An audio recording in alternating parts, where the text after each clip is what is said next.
14ই ফেব্রুয়ারি Valentine day, propose day. নাম রেখেছে Valentine day, কাজ হচ্ছে জিনা করা। নাম রেখেছে প্রপোজ ডে, কাজ হচ্ছে জিনা করা।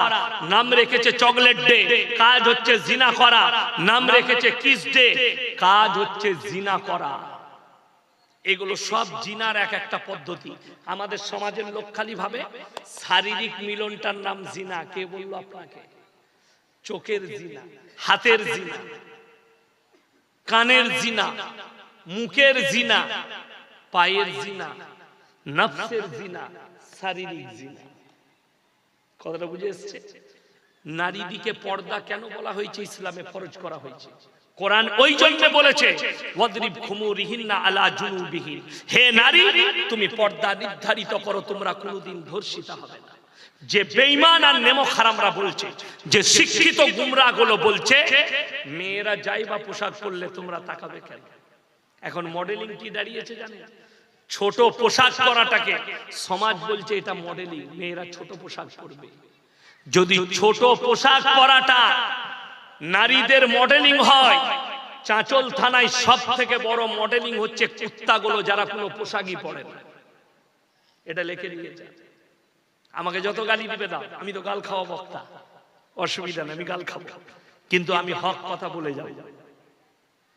সব থেকে মডেলিং হচ্ছে কুত্তাগুলো, অথচ কোরআন বলছে ওয়াদরিব খুমুরিহিন্না আলা জুনুবিহিন, হে নারী তুমি পর্দা নির্ধারিত করো, জীবনে তুমি ধর্ষিতা হবে না, শরীর ঢেকে নাও।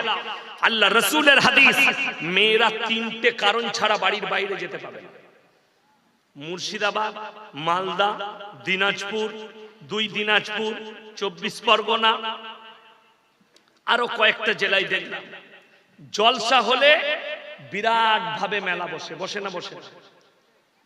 ইসলামী শরীয়তে কোন মৌলবি যদি স্টেজে প্রমাণ করাতে পারে মেলা জায়েজ আছে, আমি ইয়াসিন সমাজের বুকে জীবনে আর বক্তব্য দেব না। কোন মৌলবি খালি বলে দে স্টেজে যে আপনি ভুল বলছেন, মেলা বসানো যাবে। মেলা হারাম, এই জন্য হারাম, নারী পুরুষ এক কাছে হলে তৃতীয় নম্বর যে ব্যক্তি হাজিরি দেয় তার নাম শয়তান। সূরা ইউসুফের প্রথমেই আছে ইন্নাশ শাইতানা লিল ইনসানি আদুউম মুবিন। শয়তান হচ্ছে মানুষের প্রকাশ্য দুশমন। একজন পর পুরুষ আর পর নারী, তার সম্পর্ক হচ্ছে লোহা এবং চুম্বকের, তার সম্পর্ক হচ্ছে আগুন এবং মোমে। আগুনের কাছে মোম যদি থাকে গলবে না? গলবে না, গলে যাবে। লোহার কাছে চুম্বক থাকলে আকর্ষণ করবে না? করবে না, করবে। ওই রকম একটা পর নারী আর পর পুরুষের সম্পর্ক সেম এক্স্যাক্টলি ওটাই। আল্লাহ রাসূলের হাদিস, তিনটে কারণ ছাড়া মহিলারা বাড়ির বাইরে যেতে পাবে না। যে মায়েরা বসে শুনছেন শুনে যান। নাম্বার 1, কাছের আত্মীয় যদি মারা যায়। কোথাকার আত্মীয় বললাম? কাছের নিকটতম আত্মীয়, নিজের চাচা, নিজের মামা, নিজের ফুপা, নিজের ফুফু, নিজের মামি, নিজের চাচা, কাছের আত্মীয় যদি মারা যায় পর্দার সহিত যেতে পাবে। পর্দা কি? এমন একটা কাপড় দিয়ে শরীর ঢাকবেন মারা, বাইরে থেকে দেখে যেন বোঝা না যায় এই পর্দার ভেতরে যে মহিলা যাচ্ছে তার শরীরের গঠন কেমন, এটা যেন বোঝা না যায়। এটা 1 নম্বর। 2 নম্বর, যদি তোমার শরীর অসুস্থ হয় ডাক্তার কিংবা হাকিমের কাছে যেতে পাবে, কিন্তু কেমন? ওই রকমই পর্দার সহিত। নাম্বার 3, হজ ফরজ হলে হজ করতে যেতে পাবে। মরা ঘরে মাইয়াত বাড়িতে ভিড় কাদের বেশি হয় বাবা? মায়ের। আমরা কিন্তু রুখতে পারি না। আমার আব্বাজিকে বলছিলাম, আপনি 60 বছর বয়ান করছেন পশ্চিম বাংলায়, মেয়েদের মরা ঘর এখনো বন্ধ হয়নি। এত মৌলবি এত বয়ান করলো, মেয়েদের মরা ঘরে ভিড় কমাতে পারলো না। কেন? কেন কমছে না? তার কারণ হচ্ছে মাইয়াত বাড়িতে গেলেই আলু আর গোশ পাওয়া যাবে, খাওয়া দাওয়া, লোকের গীবত চুগলি করা। আপনি হাদিস কুরআন মানেন না। আল্লাহ রাসূল সাল্লাল্লাহু আলাইহি সাল্লাম বললেন, কোন বাড়িতে যদি মাইয়াত হয় 3 দিন তার বাড়িতে চুলা জ্বলতে দিও না, এটা প্রতিবেশীর হক। আর আমাদের সমাজে যার বাড়িতে মাইয়াত হয়েছে তার বাড়িতেই গরু জবাই করে খানা করে খায়। এটা আমাদের সিস্টেম, আমাদের মুসলিমদের। আমার ভাই অনুরোধ করে বলে যাচ্ছে, মায়ের দিকে অনুরোধ করছি, পর্দার মধ্যে এসো। অনেক জুনার মনে মনে হবে আমরা পোশাক পরব, পুরুষরা আমাদের দিকে তাকাবে। আমরা মৌলী সাহেব তো মৌলবি মানুষ। অনেকজন বলে, আরে হুজুর আপনারা তো নামাজি ব্যক্তি, আপনারা কেন মেয়েদের দিকে তাকাবেন, তারা যাই বা পোশাক পরল। নাউজুবিল্লাহ, কত বড় বেহুরমতি কথা। আল্লাহ আমাদের মধ্যে নাফস দিয়েছে না দেয়নি? দিয়েছে। গত বছরে বাংলাদেশের কয়েকটা মেয়ে রাস্তায় ন্যাংটো হয়ে দাঁড়িয়ে প্রতিবাদ করছিল, ন্যাংটো উলঙ্গ অবস্থায়। আমাদেরকে পোশাকের স্বাধীনতা চাই, আমরা পরতেও পারি নাও পরতে পারি, আমাদেরকে যেন বাধা না দেওয়া হয়। নাউজুবিল্লাহ। আমি বললাম এদের থেকে বাংলাদেশের কুত্তাগুলো অনেক ভালো, কুত্তাগুলো এই নারীগুলোর থেকে। শুনেলেন সূরা ইউসুফ নবী তিনি নিজে বলছেন, ওয়ালাকাত হাম্মাত বি ওয়া হাম্মা বিহা লাউলা আরআ বুরহানা রাব্বি।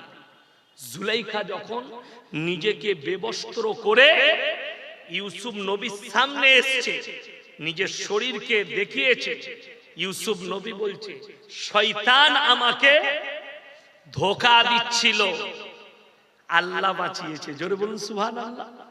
নবী পয়গম্বর আল্লাহ বাঁচিয়েছে, কিন্তু আমরা তো আর পয়গম্বর নয়, আমরা মানুষ। নবীরা কি মাসুম? নবীরা কি বললাম? মাসুম। নবীরা কি জান্নাতি? নবীরা কি জান্নাতি।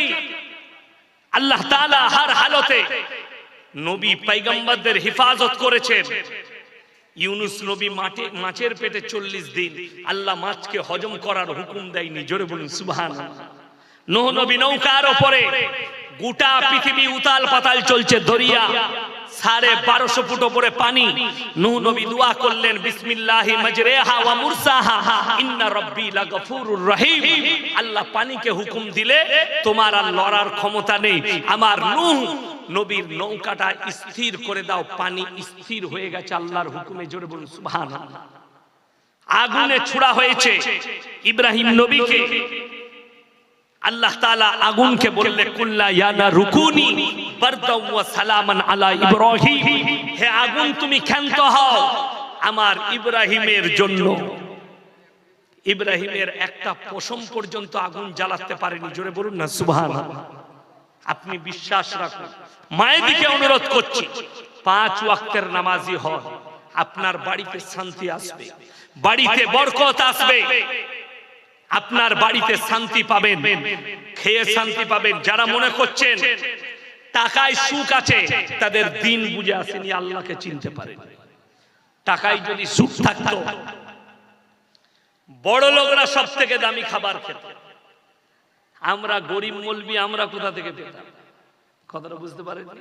একটা ইমামের বেতন 5,000, একটা মৌলবির বেতন 10,000। আমার মাদ্রাসায় আমার বেতন হচ্ছে 11,000 টাকা।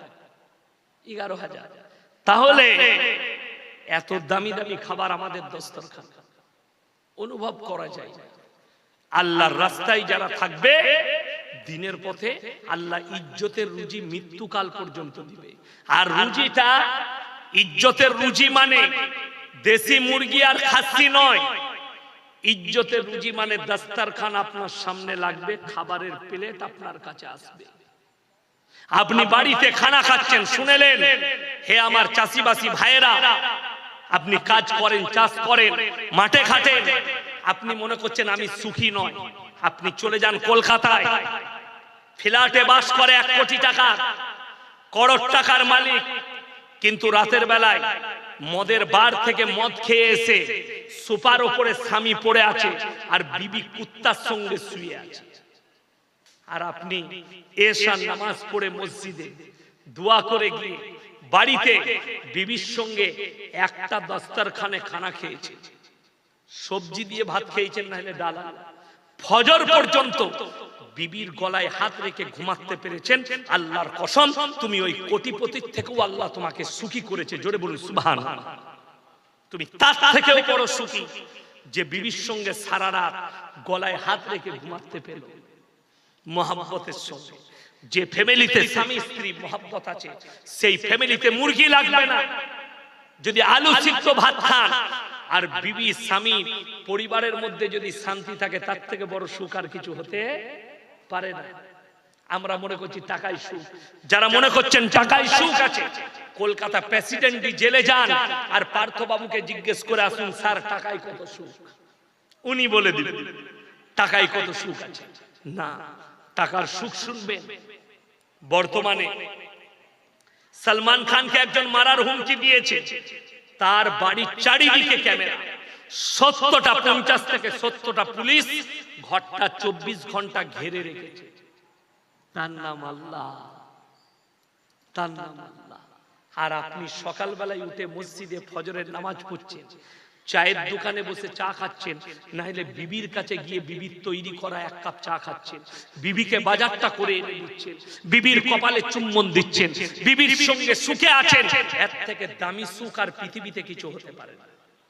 আল্লাহর নবী সাহাবীরা সুখী কেন? একটাই কারণে, আল্লাহর হাবিব সাল্লাল্লাহু আলাইহি সাল্লাম যে আদর্শ দিয়েছে তার উপরে টিকে গেছে। স্ত্রীর সঙ্গে ভালো ব্যবহার, পুত্র পরিজনের সঙ্গে ভালো ব্যবহার। শুনেলেন পৃথিবীর শ্রেষ্ঠ মুফতি, তেনার নাম হচ্ছে মুফতি তাকি উসমানী, পাকিস্তানে। তিনি বলেছেন 1 সপ্তাহ আগে 2 সপ্তাহ আগে कि दुनिया में क़यामत से पहले हराम औलादों से भर जाएंगे। পৃথিবীটা হারাম আওলাদে ভরে যাবে, হালাল সন্তান কম হয়ে যাবে। বিসমিল্লাহ। আল্লাহ রাসূলের হাদিস, মেয়ের সংখ্যা বেড়ে যাবে, পুরুষের সংখ্যা কমে যাবে। কিয়ামতের পূর্বে রাস্তাঘাটে কুকুরের মতো জিনা হবে, আপনি রুখতে পারবেন না। এটা রাসূলের হাদিস, কিয়ামতের আলামত। আপনাকে বলে দিই, আজকে আমি জলসায় এসেছি বর্ধমান জেলাতে, 339 কিলোমিটার রাস্তা এসেছি। আপনারা যদি বলেন ইয়াসিন সাহেব আপনার পরিচয় কি, আমি আমার বাবার নাম নেব না মায়ের? বাবা, আমি মোল্লা শওকত আলী মাজাহিরির ছেলে। আমার বাপের পরিচয় কি? আমি হচ্ছি তিনার ছেলে। আপনাদিকে যদি কেউ কি জিজ্ঞেস করি তুমি কে, সে বাপের নাম নেবে না মায়ের? বাবা বাবার। যদি বাবা মারা যায় তাও বলবে আমি মৃত অমুকের ছেলে। দুঃখটা কোথায় জানেন? আপনি বুঝতেই পারেননি আপনাকে যে আল্লাহ মানুষ করেছে, আল্লাহ যে আপনাকে ইনসান করেছে, কত বড় দৌলত দিয়েছে। কেন? আল্লাহ মানুষের যে পরিচয় এটা বাপের দ্বারা ঘটিয়েছে। জোরে বলুন সুবহানাল্লাহ। হালাল পরিচয় ঘটিয়েছে। আর আপনাদের এখানে ছাগল আছে না? ছাগলের বাচ্চা হলে কার বাচ্চা বলেন? পাঠান না ছাগলের? ছাগলের। গায়ের বাচ্চা হলে কেউ বলে ষাঁড়ের বাচ্চা, সবাই বলে গায়ের বাচ্চা। আল্লাহ জানোয়ারের পরিচয় ঘটিয়েছে মায়ের দ্বারা, আর ইনসানের পরিচয় ঘটিয়েছে বাপের দ্বারা। এখানে একটা ঘটনা শুনেলেন। ইমাম আবু হানিফা রাহিমাহুল্লাহ, তিনার কাছে একদল মেয়ে পর্দায় এসে দাঁড়ালেন আর বললেন, হে যুগের ইমাম, আপনাকে উত্তর দিতে হবে। ইসলামী শরীয়তে একটা পুরুষ 4টা বিয়ে করতে পায়, একটা মেয়ে কেন 4টা স্বামী রাখতে পারে না? তিনি বললেন, হে মায়েরা, তোমরা আজকে বাড়ি যাও, এই উত্তর আমি কালকে দেব। তিনারা বাড়ি চলে গেলেন। ইমাম আবু হানিফা রাহিমাহুল্লাহ পেরেশান হলেন, আমি কি উত্তর দেবো এদিকে? তিনি যখন বাড়িতে খানা খেতে বসেছেন, মেয়ে খানা খাওয়াচ্ছেন, কিন্তু মাথায় চিন্তার ভাঁজ, সেই উত্তর খুঁজছেন। মহিলা তিনার মেয়ে জিজ্ঞেস করলে, আব্বা আপনি পেরেশান? বললে হ্যাঁ। কেন? বললে মহিলারা এই প্রশ্ন করেছে, আমি উত্তর দিতে পারি। সেই যুগটা কিন্তু সায়েন্সের যুগ ছিল না, টেকনোলজির যুগ ছিল না। ওনার মেয়ে বললে, আব্বা কালকে আপনি আমার কাছে পাঠান, আমি উত্তর দেব। সকালে মহিলারা এসছে, ইমাম আবু হানিফা রাহিমাহুল্লাহ বললেন, আমার মেয়ের কাছে চলে যাও, তোমাদের উত্তর রাখা আছে। সেই মহিলারা যখন তিনার মেয়ের কাছে এলেন, তিনার মেয়েকে বলছেন, তুমি কি উত্তর দিবে? বলে হ্যাঁ, কিন্তু একটা কাজ উত্তর দেবার আগে। বলে কি? সমস্ত মহিলার হাতে একটা করে রেওয়ায়েতে আছে কটোরা ধরিয়েছেন, বাটি। এটা নিয়ে তোমরা পর্দার আড়ালে যাও আর নিজের নিজের স্থান থেকে দুধ বের করে নিয়ে এসো। সব মহিলা একটু একটু দুধ বার করে নিয়ে একটা বড় পাত্র রেখেছেন, বলে এখানে ঢেলে দাও, সব সব ঢেলে দিল। আচ্ছা, সব দুধ যদি এক কাছে দেয় মিক্স হবে না? হবে না, মিক্স হয়ে গেল। এরপরে তিনি বললেন, এই দুধগুলো থেকে তোমরা নিজের নিজের দুধ বের করে নাও। সেই যুগটা কিন্তু টেকনোলজি ছিল। সেই মহিলারা বললে, তুমি তো পাগল, এই দুধগুলো মিশে গেছে, কেমন করে বার করব? বলে, মহিলারা শোনো, তোমরা যদি 4টা পুরুষ রাখতে চাও, এই দুধের মিশে যাওয়ার মতো সন্তানটা কার সংশয় দাঁড়িয়ে যাবে, যুদ্ধ হবে পৃথিবীতে, মারামারি কাটাকাটি হবে। কেন? নারীর পেটে সন্তান জন্মগ্রহণ করে, তোমাদের মধ্যে আর জানোয়ারের মধ্যে কোনো পার্থক্য থাকবে না। কেন? আর ইনসানের পরিচয় আল্লাহ বাপের দ্বারা ঘটিয়েছে, জানোয়ারের পরিচয় মায়ের দ্বারা। জোরে বলুন না সুবহানাল্লাহ। চলুন এরপর যারা পশ্চিমী দুনিয়াকে ফলো করতে চাইছে, যে ওই দুনিয়াটা সব থেকে ভালো, আমেরিকার কাছে প্রযুক্তি আছে, আমেরিকার কাছে নাসা আছে, আমেরিকার কাছে সায়েন্টিস্ট আছে, আমেরিকার কাছে বৈজ্ঞানিক আছে, তাদের কাছে প্রযুক্তি আছে, কিন্তু বড় কষ্টের বিষয়, আদর্শ তাদের কাছে নেই। আদর্শ কাকে বলে আপনাকে বলে দিই। আমেরিকা, লন্ডন, জাপান, জার্মান, উত্তর কোরিয়া, দক্ষিণ কোরিয়া, ব্রাজিল, চায়না, যতগুলো বেঈমান কাফের দেশ আছে, তারা তাদের পার্লামেন্টে পাস করিয়েছে কি, এরপর থেকে যদি কোনো সন্তান বাঁচতে চায়, মায়ের পরিচয়েও বাঁচতে পারবে। যারা যুবক আছে, যারা ফুটবল খেলা দেখে, ফুটবল খেলে, দামি প্লেয়ার যাকে ফুটবল সম্রাট বলা হয়, তার নাম হচ্ছে দিয়েগো মারাদোনা। নাম শুনেছেন না শুনেননি? 11টা প্লেয়ারকে কাটিয়ে গোল দিয়েছিল। সে যখন বিয়ে করতে গেছে, তার 9 বছরের মেয়েকে সাথে করে নিয়ে গেছে। সেটার নাম কাফেররা, বেঈমানরা দিয়েছে রিলেশনশিপ। বিয়ের আগে ছেলে। আগে দেখবেন ছোটবেলায় আমার বাপ চাচারা আমাদেরকে কি বলতো, এই তোর বাপের বিয়ে দেখেছিস, বলতো না? বলতো। কিন্তু এখনকার ছেলেরা বাপের বিয়ে দেখছে। লিওনেল মেসি তার 5 বছরের ছেলেকে নিয়ে তার মাকে বিয়ে করতে গেছে, মানে বিয়ের আগে ছেলে। সিস্টেম কি বার করেছে শুনে নে। তোমার সঙ্গে রিলেশনশিপে থাকবো, ছেলে হবে, যা হবে ঠিক আছে, যদি মনোমিলন হয়, যদি মিল খাই, থেকে যাব, বিয়ে করব। যদি মনের মিল না হয়, তুমি আলাদা, আমি আলাদা, আবার আমি অন্য পুরুষ ধরবো। আর এই হারাম সন্তানগুলো মায়ের পরিচয়ে বাঁচবে, কিয়ামতের সকাল পর্যন্ত ইসলামে হারাম। মুসলমানদের কাছে সব থেকে বড় পাপটা দ্রুত গতিতে যেটা ছুটে এসছে, তার নাম হচ্ছে পরকিয়া। লোকের বউকে নিয়ে পালিয়ে গিয়ে ঘর করা। বিসমিল্লাহ। কেমন করে? আপনি যদি শুনেলেন, এখনকার সমাজের লোক নামাজ পড়ছে, অথচ লোকের বউকে নিয়ে পালিয়ে এসে ঘর করছে, অথচ সে নিজেকে মুসলমান ভাবছে, মুমিন ভাবছে। মুমিন নয়, সে বেঈমান। কোরআনকে অস্বীকার করেছে, রাসূল সাল্লাল্লাহু আলাইহি সাল্লামের আদর্শকে অস্বীকার করেছে, সে আর মুমিন থাকতে পারে না, সে বেঈমান হয়ে যাবে। যতক্ষণ পর্যন্ত তার আগের স্বামী তালাক না দিচ্ছে, পৃথিবীর যদি কাবা ঘরের ইমামকে নিয়ে এসে ইজাব কবুল করার নিকাহ পড়ার নিকাহ হবে না। স্বামী তালাক দেবে, 3 মাস 10 দিন নারী ইদ্যত পালন করবে, তারপরে অন্য পুরুষ গ্রহণ করতে পারবে, তার আগে নয়। কোন মহিলা যদি বলে, আমার স্বামী হুজুর আমাকে জ্বালাচ্ছে, মদ খায়, অত্যাচার করে, কিন্তু আমার স্বামী আমাকে তালাক দিচ্ছে না, তার জন্য ইসলামী শরীয়তে লাইন আছে, ইমারতে শরিয়া, পার্সোনাল ল বোর্ড, কোর্ট আছে, ইসলামী কোর্ট। আপনি যাবেন, স্বামীর কাছে প্রথম মাসে একটা চিঠি যাবে, চিঠিতে লেখা থাকবে আপনার অত্যাচারের কথা।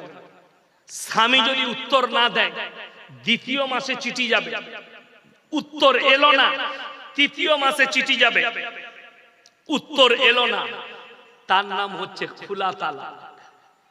তারপরে তুমি ইদ্যত পালন করবে, অন্য স্বামী গ্রহণ করবে।